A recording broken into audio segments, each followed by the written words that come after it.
Čik pogodim, da prestajem, odustajem ili nastavljam. Evo, izabrao sam nešto najbolje od svega toga, to je da nastavljam dalje i da krećem da snimam nove videoklipove, kao i uvek, znači pauza je 2 mjeseca, 3 mjeseca, 4, 5 mjeseca i onda nastavljamo i uvek tako, znači snimat ćemo duži niz godina, znači 2 godine, 3, 4, 5, samo, dragi gledalci, izvinjavam se malo zbog ove pauze, znači manje priče, više rada, idemo uz moju filozofiju do kraja i to je to. Idemo, malo šala.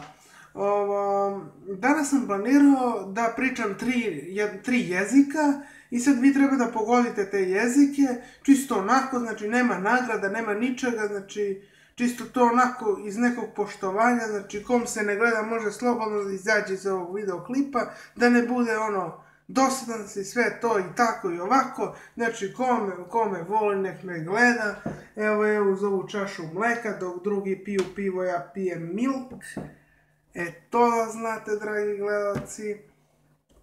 I tako, ajmo da krenemo na jezik i to bi bilo to za današnji klip. Hi, my name is Jordan Dianonis. His girl is the most beautiful. His girl drives a new car, the Lamborghini. The best. Tschüss. Hallo, ist sehr schön. Bitte schön, danke schön. Ich liebe Französisch und Frankreich. Ich liebe Italienisch und Italien. Ich liebe Slovakia und Slowakisch. Roberta ist am besten, schönsten und sympathischsten. Tschüss.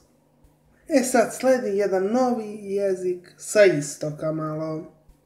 Merhaba, tek su gledim želvi gins. Hosčaka. I to bi bilo to. Srećno. Pogađajte malo, nećete se mučiti, nadam se, ali bit će interesantno. Pozdrav, like, share, subscribe. Pozdrav.